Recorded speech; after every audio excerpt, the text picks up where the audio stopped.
weight of righteousness around your breast. Only because Satan attacks the heart. You see, Satan wants to keep you on an emotional roller coaster. He wants to attack your self-esteem. He wants to have you around here with your head down at all times.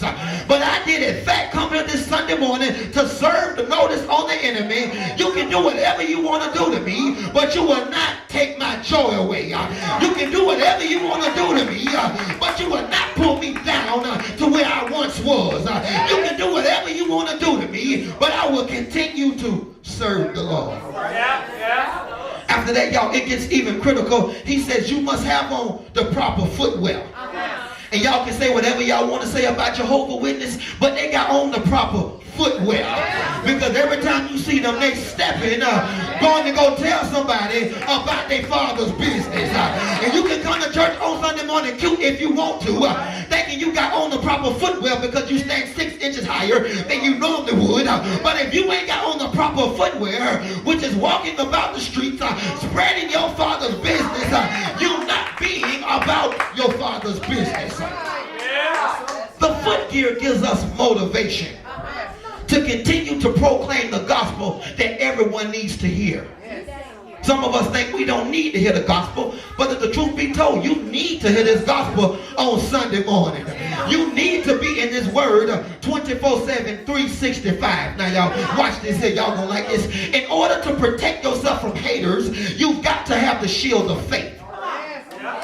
You've got to have the shield of faith. Now I want y'all to put in your subconscious mind frame what a shield is. Watch how we go a little deeper.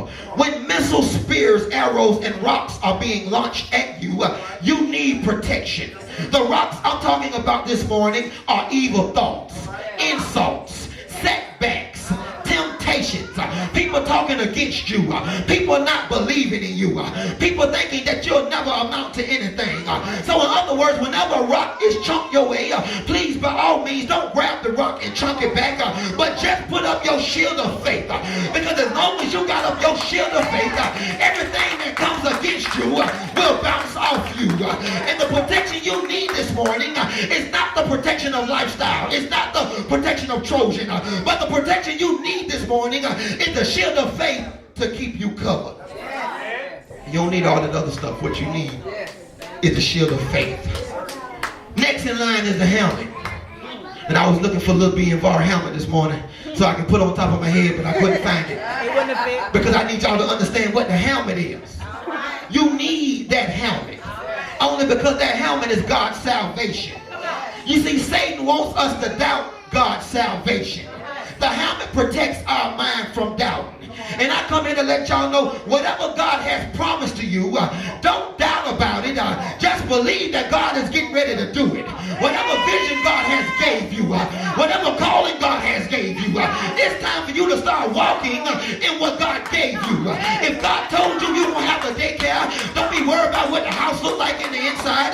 Don't be worried about your financial situation. All you need to start doing is getting your paperwork together so God can open up that door for you, so you can be that business owner that you always wanted to be. But our problem is we always throwing up in the air, well, I ain't got this and I ain't got that. Well, baby, I'll tell you something you also ain't got. You also ain't got faith.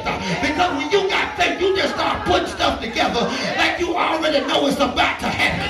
You got faith that God will allow you to go on that car lot and get that car of your dreams. I ain't worried about my credit score. I ain't worried about how much money I make, but I know that God is going to get it for me.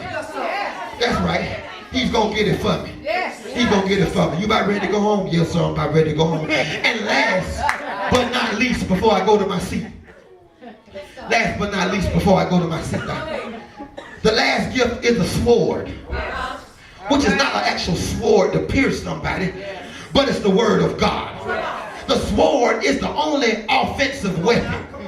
And that brings me joy right now, because not just me, but everybody in here under the sound of my weak voice, we have been on the defensive side for too long. And it's time for us to get on the offensive side so we can score some points for the home team. It's time for us to get on the offensive side so we can let the enemy know that I'm not worried about those schemes and tricks you have anymore. And now, y'all, I must let let y'all know that we have the enemy on his heels, and he's about to fall over on his backside.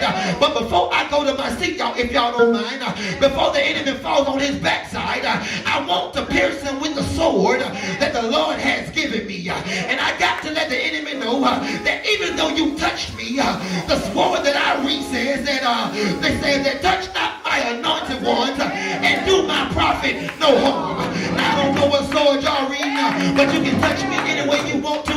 You can put your hands on me, but when I read the word, God said, touch not my anointed ones and do my prophet no harm.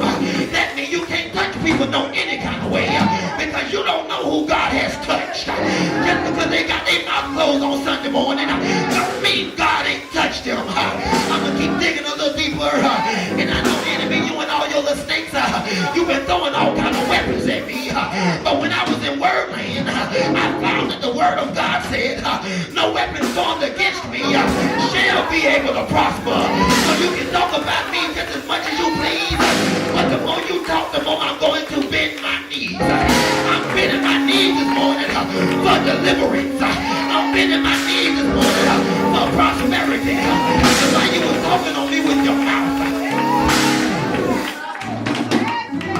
and while you were talking on me with your mouth, while you put your weapons on me, while you dug the ditches for me, I stumbled across the word that said, by his stripes I am healed. So I found myself walking around my house with the United States of America flag around my chest, because by his stripes I am healed.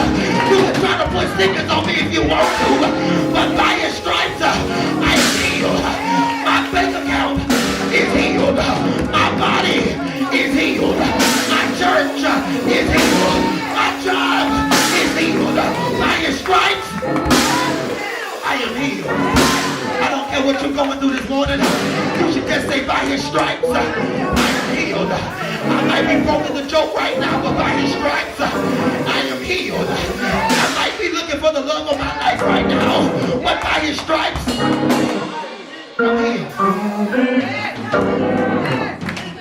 Doors of the church are now open.